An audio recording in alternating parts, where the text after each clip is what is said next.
7 than with Rahu 7. Marriage happens generally after the 30 age.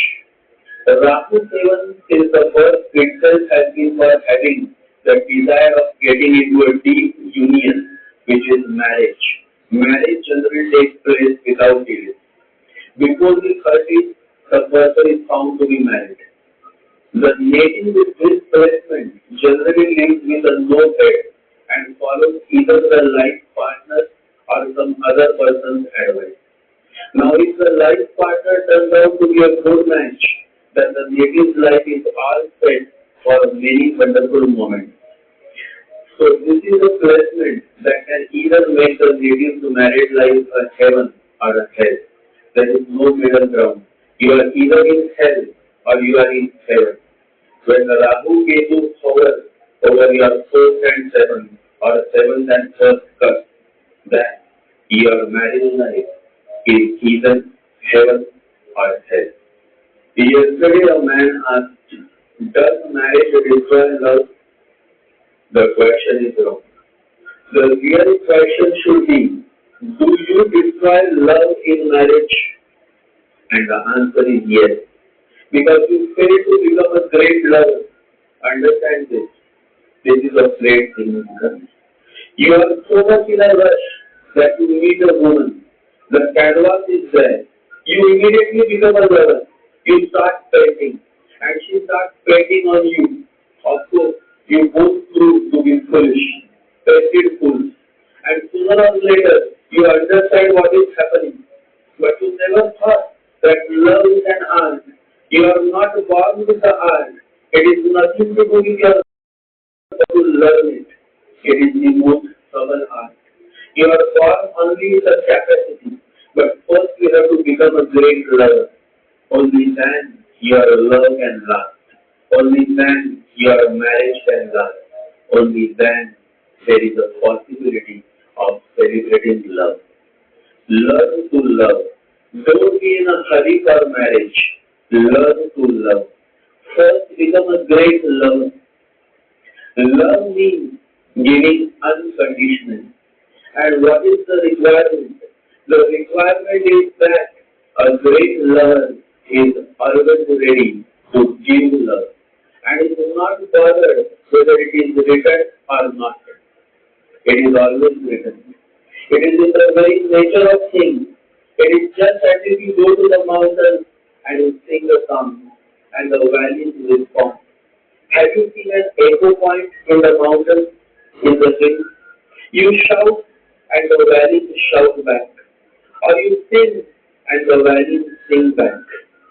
Each heart is a valley. If you pour love into it, it will respond.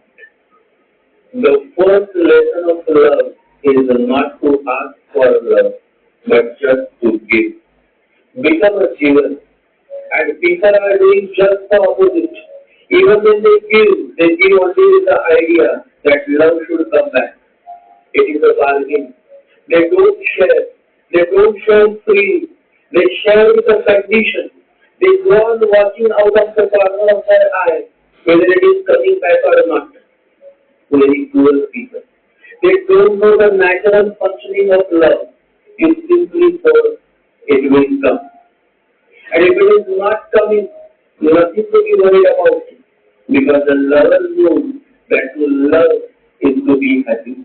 If it comes, good, then the happiness is multiplied. But even if it is never going to come back, in the very act of loving, you become so happy.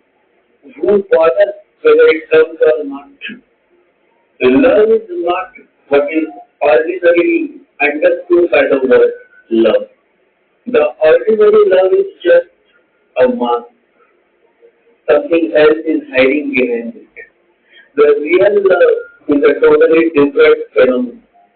The ordinary love is a demand. The real love is a share. It knows nothing of demand. It knows the joy of giving.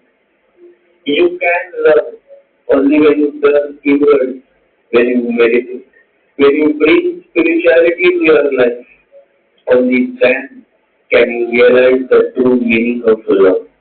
Only then can you realize the true essence of sex.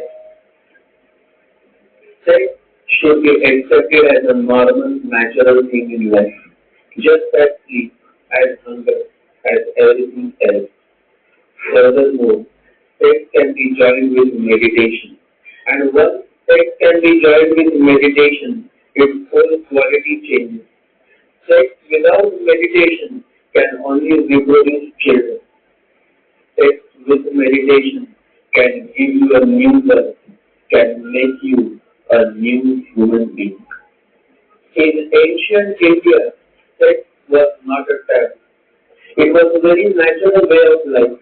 During those times, sex was not condemned. How can you condemn sex? The very source through which we all are born into this physical form. The new age forces you to separate sex, and that gives birth to perversion. In the very ancient times, during the age of Rama and Krishna, you were free to express sex. The very sexual scandals that you read in this age is because of the separation of sex.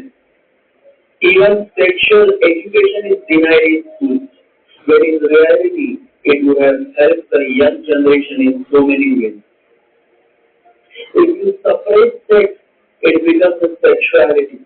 If you express sex, it becomes love. And through sexuality, you cannot reach the divine. It is a perversion. But through love, you can reach. It is a natural growth. Rahu Sevan is more of sexuality than real love. Rahu is ignorant that you specific desire. When the Rahu is in seven, the house of sexual union, the desire to have sexual pleasure is more. But through sexuality, you cannot realize the higher self. You will continue to enjoy sex, but that is all. It is only when you become meditative that the quality of your sexual life changes. Then sex is no more just a physical exercise. It has a certain depth to it. Such a meditative sex can give you a new birth, can make you a new human being. There is a lot of hypocrisy in this society. Certain so-called monks and so-called nuns practice celibacy. But this celibacy is out of negation, denial. The celibacy that goes through denial is perversion. Your mind will be filled with sexuality. The real celibacy that happens gracefully through awareness, through acceptance, becomes a grace.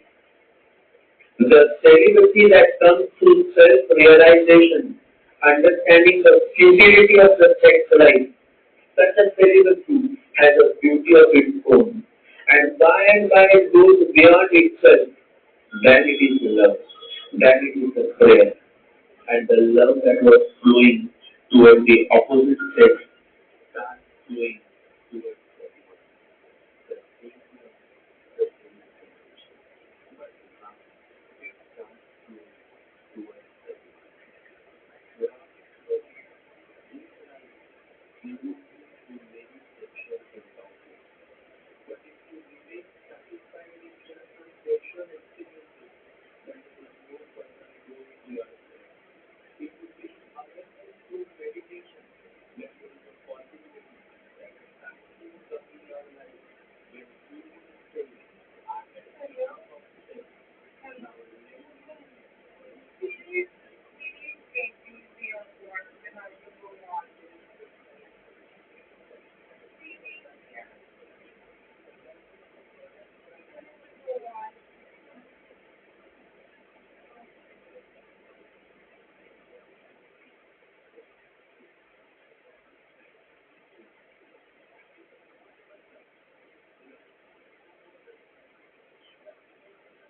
Hi, Maidan.